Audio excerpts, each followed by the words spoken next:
Yaxşısı şu məsləhət, köp bolsa fərman olmasa.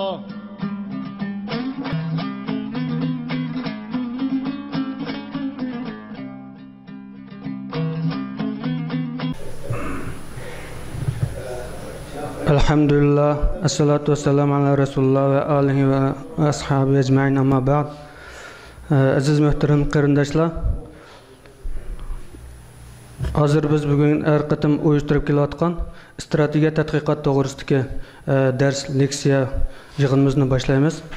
Bu yig'inni boshlashdan ilgari biz bundan bir qancha qatim ilgari bu vaqtda yig'inni uyushtirib, mana leksiya dars olib berilgan. Strategiya degan nima? Strategiya tadqiqotni qanday olib berildi?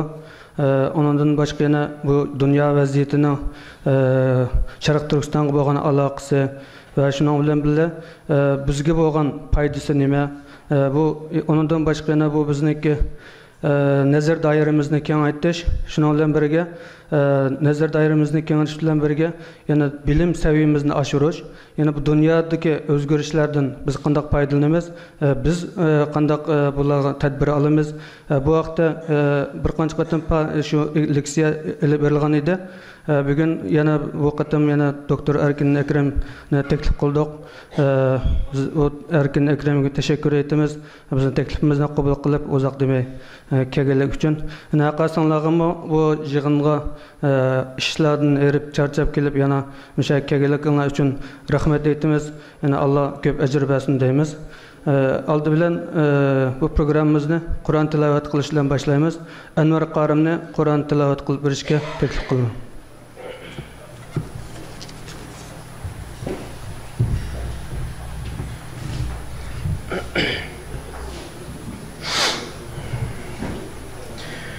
أعوذ بالله من الشيطان الرجيم بسم الله الرحمن الرحيم كلا إذا دكت الأرض دكا دكا وجاء ربك والملك صفا صفا وجيء يومئذ بجهنم يومئذ يتذكر الإنسان وأنى له الذكرى يقول يا ليتني قدمت لحياتي فيومئذ لا يعذب عذابه أحد ولا يوثق وثاقه أحد يا أيتها النفس المطمئنة ارجعي إلى ربك راضية مرضية فادخلي في عبادي وادخلي جنتي صدق الله العظيم. Anvar Qarim'dan Allah razı olsun. Bugünkü leksiya programımızın temisi strategiya tadqiqotda xato tushunib olish, ya'ni yanlış algılama degan o'xshash xato tushunib olish. Yana bu vaqtda bizga doktor Erkin Ekrem efendi leksiya berdi. Qani sahnaga taklif qilaman.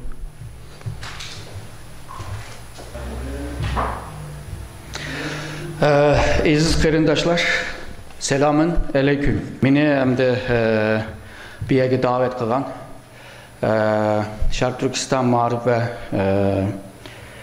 Hamkorlashma Derneği'dir, cemiyet. Hamkorlashma cemiyetinin davet qilishga nihoyatda ko'p rahmat aytaman. Bu tashkilot meni birinchi qatim Uyg'urlarning o'zining o'rlashtirgan yig'iniga birinchi qatim mushu tashkilot davet qilgan. Başka bir tashkilotlar meni qilmagan. Ta şu Amerika'dan Tayvan'gacha nurgun yerlerde leksiya sözüldüm ama bizning Uyg'urlarning ishida meni bilan chaqirib leksiya so'zlab beradigan bo'lmadi. Sizlar boshda buni qildinglar. Shunga nihoyatda minnatdorim. Har qatim buni ta'kidlamak istayman. Bugünkü temamizma yani stratejiye bilan munosabatlik bir tema. Ama bu tema strateji tadqiqotda yangi. Çünkü bu ikki xil kesipten bir yerga kelgan. Birisi psikologiya, birisi bo'lsa xalqaro munosabat. Çünkü hozirgi bo'libmi 20 asrning 5idan itibaren nurg'un kesiplar bek ayrılıp ketdi.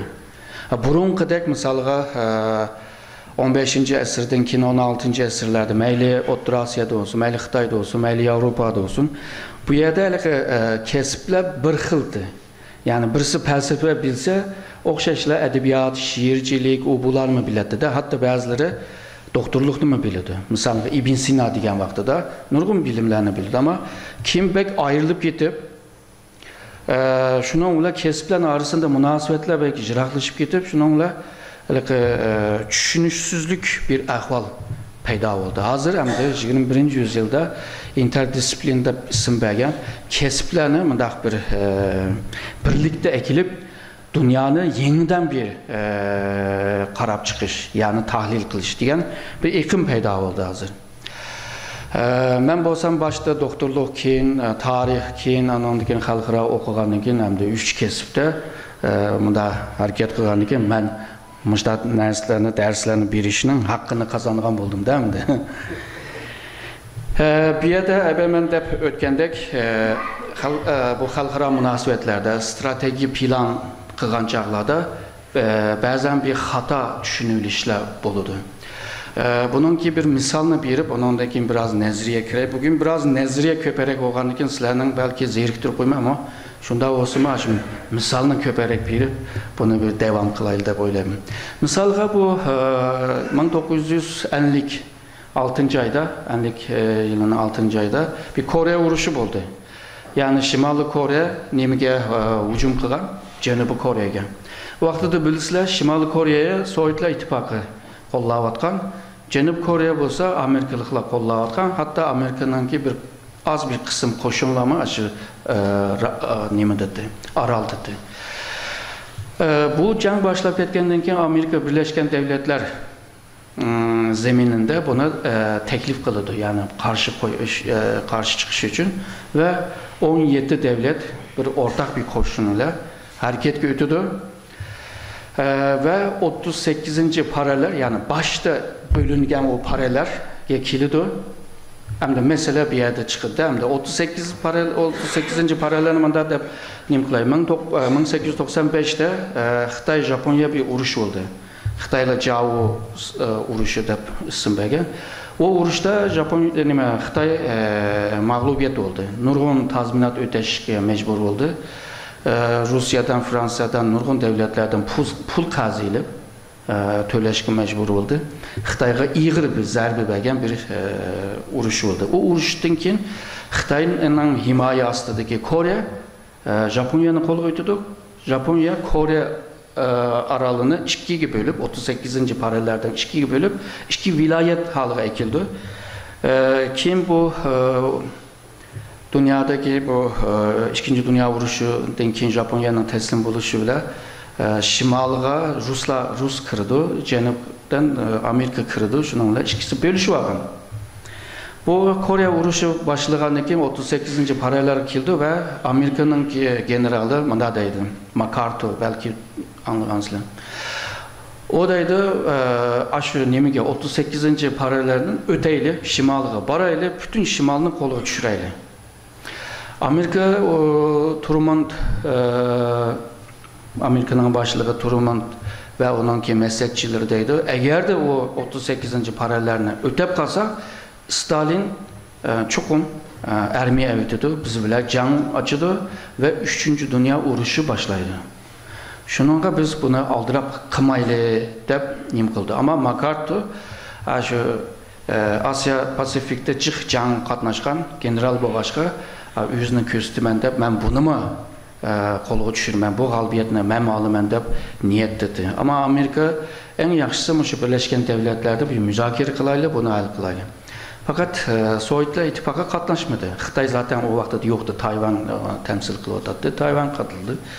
O yerde mi bir miki bir karar çıkandan keyin Amerika oylap eğer de Stalin kırsa Xitay neymiş kıldı degende McCarthy deydi. Xitay kiremeydi. Çünkü Xitay 49 yılı hakimiyetine tegi yeni aldı tegi.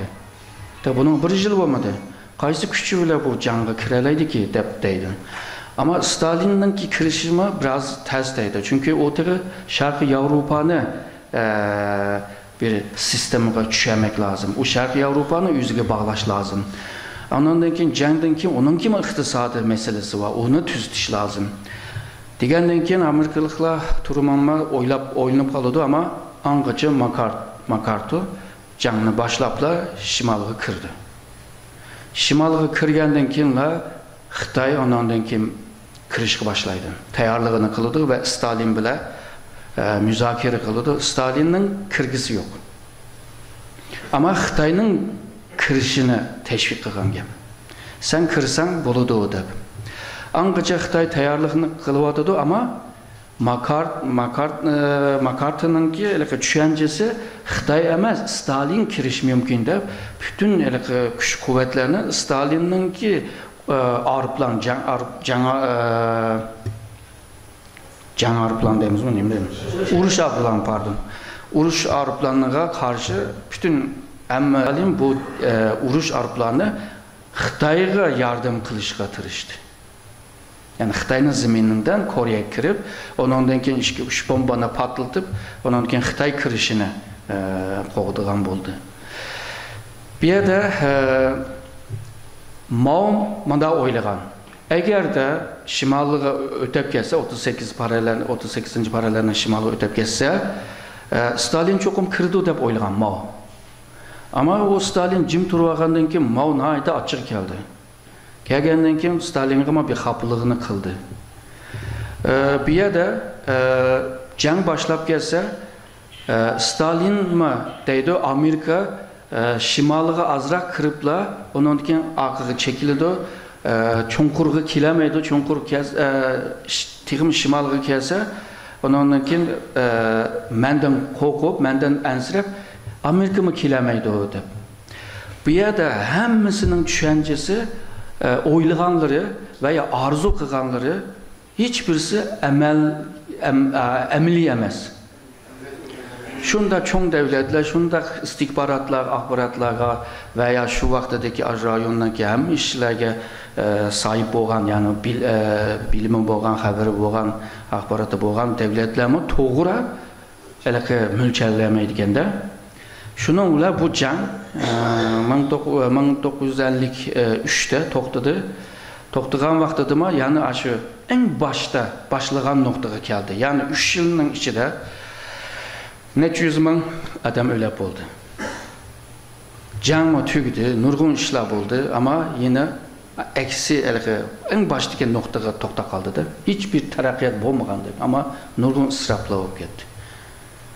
Ama bu soğuk jangning cho'nqurlashishiga ve texmi Rus ve Sovyetlar İttifaqı bilan Amerika ya da Washington merkezli kapitalisiyle Moskova merkezli bu sosyalistler resmen ikki tarafga bo'lib ketib, hamda ching tuğan bo'ldi-da, hamda shu Kore bir nima hamda bir misal hamda.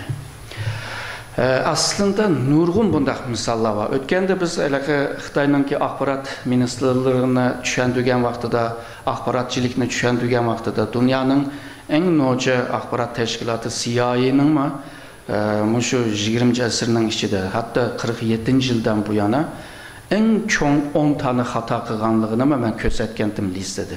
Eng cho'ng axborot tashkilotimi, istihborot tashkilotimi shundaq hata nime malumatını berip, hata siyasetini köstüp, şununla hata işini kılıp, onun bedelini ödegende. Yani bu naydı asan bir narsa emas. Ama insan her zaman üzüne normal insanla qarğancaqda akıllı. Mən nə aydı akıllıq, mən nə aydı təfəkkürlük, mən nə aydı alaydı mən. Şununla mən bilib gitmə, mən bilmən deydi. Doğru. Elə ki ilim qançılıq tar olsa, bu düşüncə şunçilik güclük oldu. İlim qançılıq kəm olsa, bu düşüncə var, şu əbəqə mən manda deyəndə teximi azaladı. Elə ki özünü çox göstərməydi. Türkçədə elə ki meyvə verən dərəx taşlanır deyən bir gəp var, yəni taş itildi de. Ama Uygurca'da meyve vergen dərəx igildi deydi. Yani meyve verəməyənlər onunkin gıdayı alıdı. Şunun ki bilimi, ilimi, düşüncesi, o tefekkürleri kancılık güçlük olsa şunçilik igildi. Zaten ağzını açkan vaxtı da seninki o ilim, bilim ve tefekkür zaten anlaplısan hürmetini kılıdır. Yani seninki gıdayı ölüşünün acet yok. Şununla ilgilidir değil mi? Da digende. Şununla bu düşünülüş bir nesini tahlil kılmak, analiz kılmak ve tefekkür kılışta insanlarınki özününki bu kişi de boğan bir psikoloji ve şundakla psikolojinin icra kılışında hatalıkla peyda buluşunu düşünüp halkara münasebetinin nimeleri, mütehassisleri bununla yeni bir hukum yerleştirdi. Yani halkara münasebetke, yani hata düşünülür. Aslında strateji tədqiqatıma bir hatalık düşünüş de buludu. En köp bir yerde buludu. Misalga biz bir nəsəyə karar verən vaxtıda oturup müzakere kılınız. Otağa 5-10 kişinin okuyan kesibi, kaysı öyde, kaysı ailede, kanda bir ailede doğuldu, onun məhəlisi, qiyada, soğuk yerde mi, ısıq yerde mi yaşayan yer, mesela Afrika mı, Avrupa mı? Onundan kim kaysı üniversite okudu, üniversite okuyan boz, kaysı malımda okudu, doktora master okudum, okumadı mı? Onunki arka plan naiti muyum da, arka görünüşü muyum? Çünkü onunki düşüncesi, fikirleri hemmisi əbəqimən digən amillərlə oturuq çıxıdı. 5 adam otağa vaxtıda bir məsələyə qarşı 5 xil göz qaraş oturuq çıxış mümkün. O göz qaraş onunki əbəqimən dəb ötkəndək, o arka plandakı, arka görünüşdəki o amillər ona təsir yetkizidi. Misalға, Türkiye'de Başminister Erdoğan Kasımpaşa'da çoğun olgan. Şununla Kasımpaşa'da çoğun olganlar başminister bulamaydı deydiğen adamlar var. Çünkü o kembəğəl məhəllədə qanda başminister çıkıdı. Ama İstanbul'un en isil yerinde ya da Ankara'nın ki Gazi Osman Paşa degen en isil yerde yetişken adamlar var ama hemmisi başminister bulamaydı. Yani yaxşı yerdə yaşayan olsa o noç oldu, eski yerdə yaşayan olsa o naçar oldu degen gep mi yok. Onunki yetişken ceryandaki o bilimi, ilimi, dünyanın qandaq tonuş ve dünyaya boğan göz qaraşları ilə münasibetlik. Nurgun tarixdə çıxma okumağan adamlarının nəydi çoğun işlərini qılğanlarını mı bilimiz. Şuna çıqa, mında dəb kəlgən çağda düşünülüş nəydi mürəkkəb bir nəsə.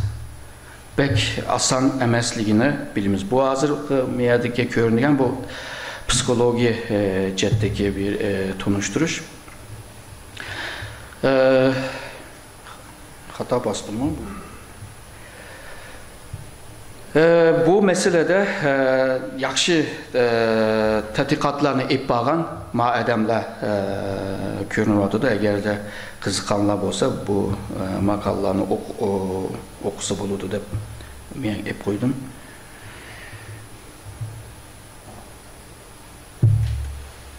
Çınarak vurmak lazım ki. Bu aldırap yazıp bazı nimeler düşük, kelimeler düşüklük var ya sözde, cümlelerde. Əbəy dəb ötkəndək insanlar hele ki bir meseleye boğan göz qaraşlarda farklılıklar buludu ve onu düşünülüşdə farklılıklar buludu. Çünkü onunki yetiş ve terbiye iliş ceryanları ve yeri oxşumu başka. Hatta ideoloji mi muyum, misalga ideya mı muyum, kaysı ideyani ağam bolsa, kaysı ideologini ağam bolsa mı? misalga kommunizm ideyasini algan bolsa, o marksizmninki nazariyasi bilan dunyoga qaraydi. Demokrasi ideyasini algan bolsa, o demokrasining ko'zi bilan qaraydi. Nimani sotsializmni rad qiladi.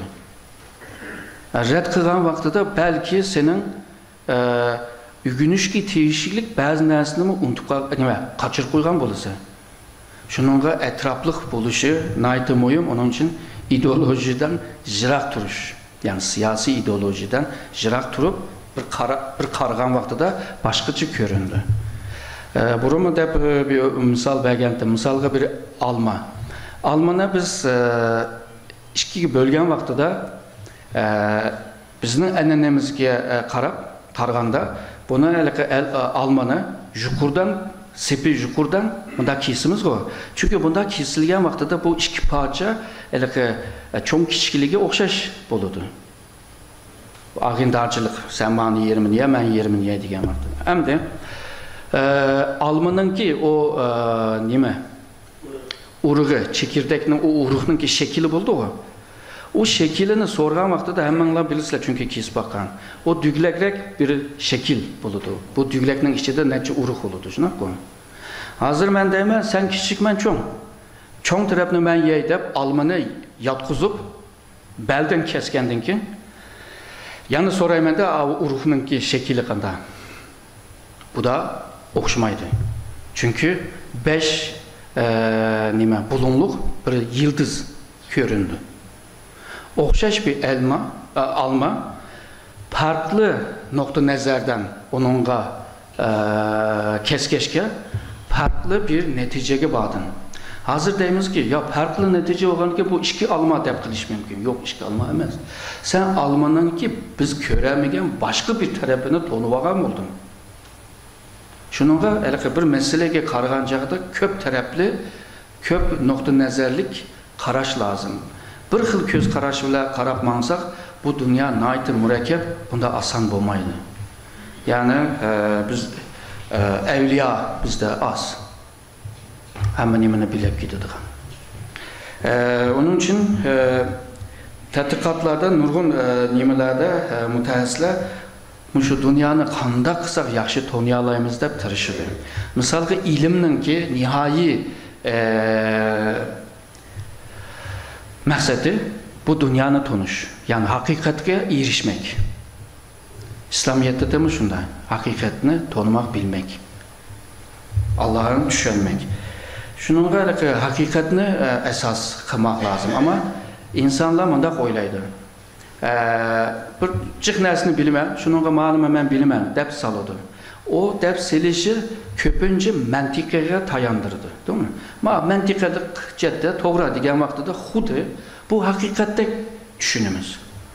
Mesela Türkiye'de mi nurgun geziciler var, televizyonlarda talaş tartış qilgan isil mutaxassislar var.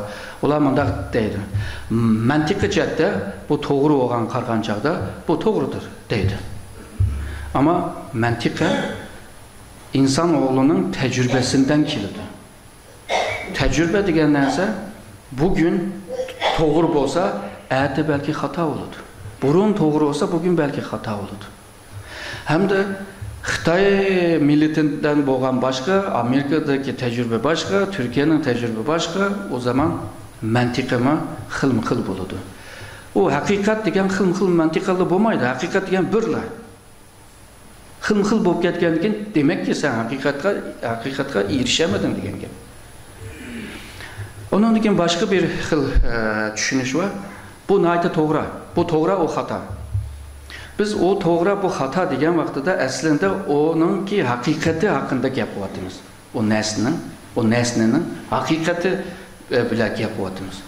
Ama to'g'rilik ya da xatolik u mu o'z oldiga talash tartishga ochiq bir narsa.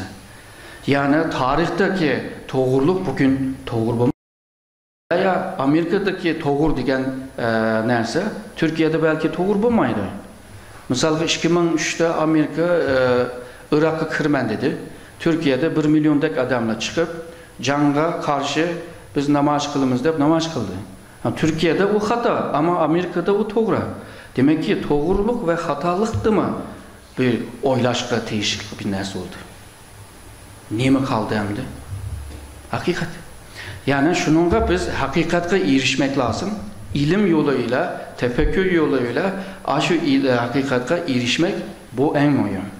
Hakikatni tushungan vaqtida sen felsefe seviyege kelgan bo'lsa, her ağzını açkan vaqtida o gaplar hammasi to'g'ri chiqadi. Shuningga biz mundaq bir shuar deb o'tay. Her mantiqliq narsa to'g'ri bo'lmas mümkün. Her to'g'riliq hakikat bo'lmas mümkün. Yani bunu ayırıp algandan keyin biz texmi asan bir meselege texmi to'g'ri qarashga bo'ladi da. Hamda tarix mutaxassislar bu farklılıkni nayda yaxshi biladi. Men hozir bergan bu kişiler, men kitaplarni yozgan kişiler hammasi xalqaro munosabatlarda nayda noja odamlar bular. Yani mutaxassis, yaxshi mutaxassislar. Bular chig'inda ya bu nayda qalamqa nayda murakkab, nayda tushunishsizlik deb deydi. Yani bir narsani to'g'ri tushunilish meselede bular nayda qiynalib ketadi. Mana shu cho'ng mutaxassislar shuni deydi. Ondan keyin insanlar tefekkür qilgan chog'da rasyonalizm. Rasyonalni Uyg'urcha nima deymiz? Rastchilik desak biraz ona pek tushmaydi. Mantiqlik, rastlik bilan tushunmak, tefekkür qilmak. Real başka nimde? Hem de Uygurca'da belki ondak bir mana bağımı ki rasyonellik yani aşırı emes. Naydı objektifim emes. Boğan bolsa aşı kelimeler bir kelime işletettikte ama rasyonel degen qarqançaqda başka bir. Düşendin mi? Aşını hemen ışıqsaqla şu. Mutaxassislar deydi ki sen ming rasyonellik tushunsan mı, tefekkür qilsan mı yine onunki chegirasi var dedi. Yani bunu hammasini o'rganmaysa dedi. Yani bilamaysa dedi. Shunda nimalar adam deydi. Mutaxassislar shuna deydi. Ondan keyin deydi agar de xato tushunib olsang, xato ish qilsang bedelini ödeyse deydi. Yani ziyan tatsa deydi. Ziyan tatmak bizga yaxshi bo'lmaydi da. Misalga hozirgi yaşayotgan xalqaro munosabatninki kuramchi deymiz, nazariyachilar. Hozir yaşayotgan Kenneth Waltz. Bu adam yeni realizmninki bayroqdori hozir. Oma nimalar bundaq oson tushunilish, nima bir narsani to'g'ri tushunilish unda emasligini. Yani normalde bir narsani yaxshi tushunishlik uchun 3 qatlamga qo'yib tushunish lazım deydi. Bu to'g'ri deydi. Bu adamning ijodi qilgan narsa emas. Burunla bir meseleге qaragан chaqda 3 qatlamda qarmak zaten burunda da bor. Misalga burunma dedim Sharq Turkistonninki tarixini tadqiq qilgan vaqtida 3 katlamda qilish. Birincisi Sharq Turkiston chegarasini esas ilib bir katlam. İkincisi Xitoy nima birlikte ilib bir katlam.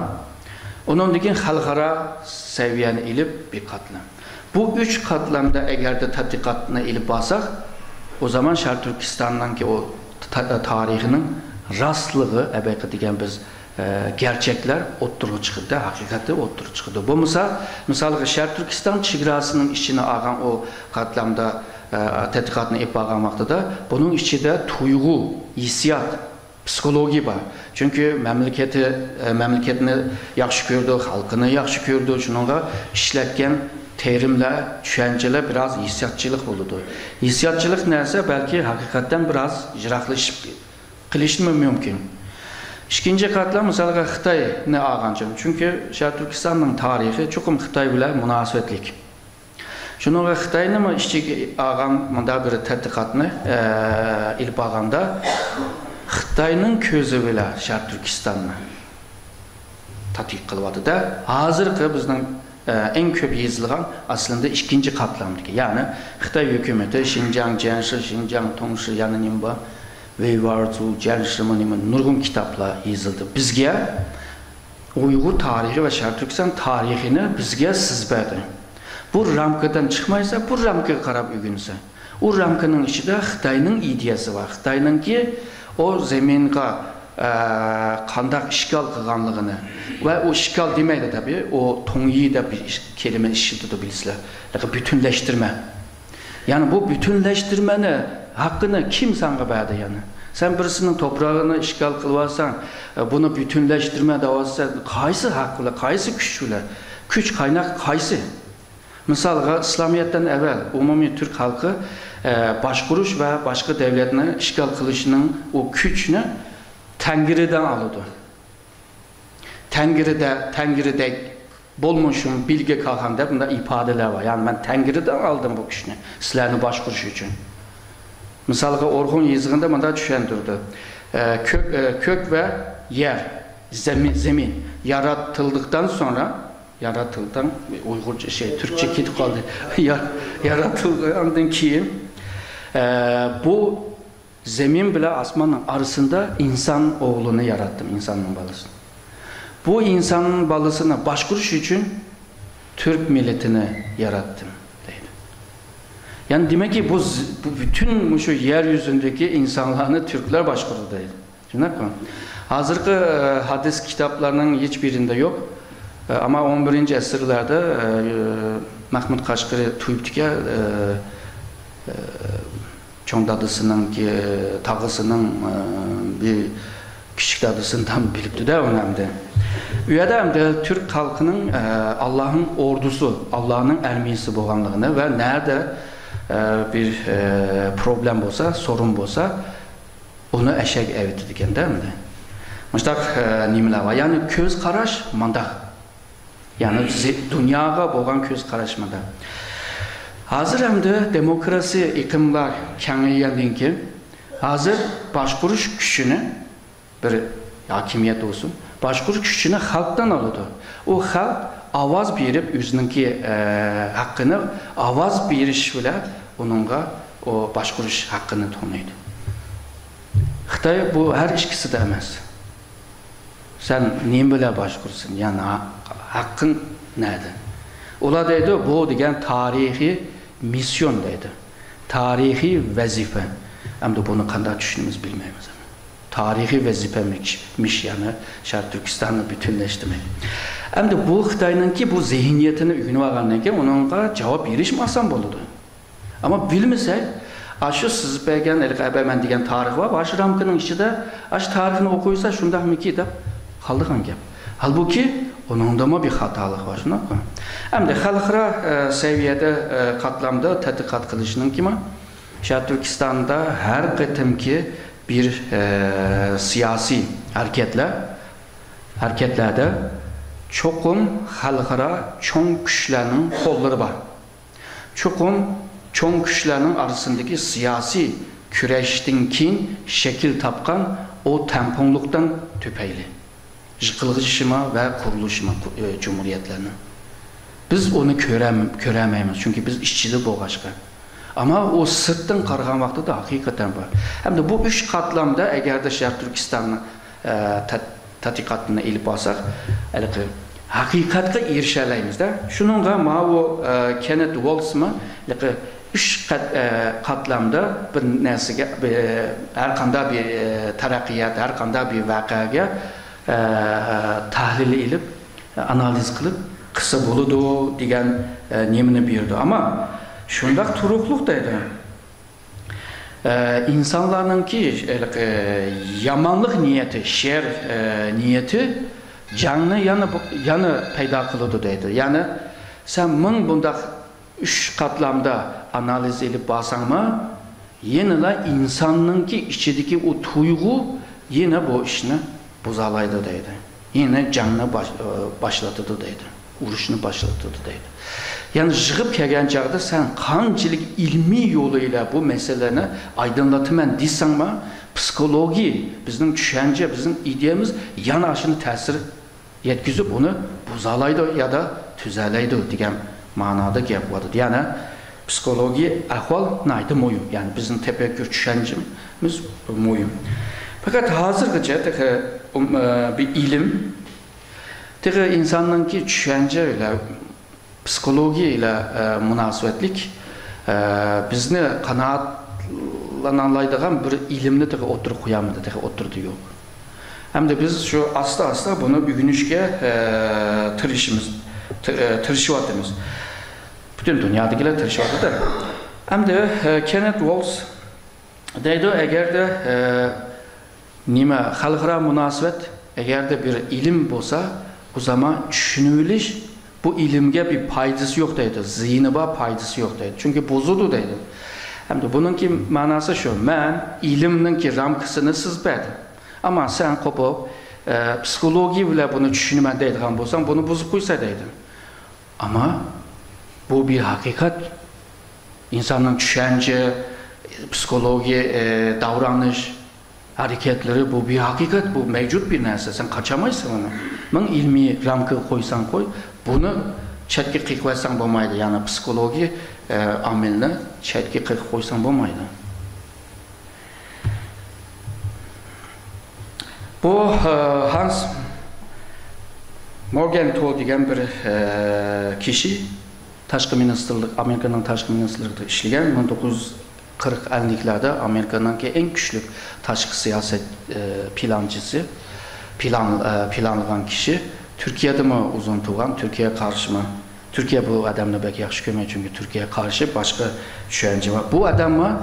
Realizmninki piri. Yani xalqaro münasibette realizm degan bir iqlim var. Bu iqlimninki piri de en öncüsü. Bu mu deydi? Yani insanınki düşünüvilişi, tutumu, tavır ve hareketlerinin sebebi dünyanı düşünüş cette moyun boğan bosuma deydi.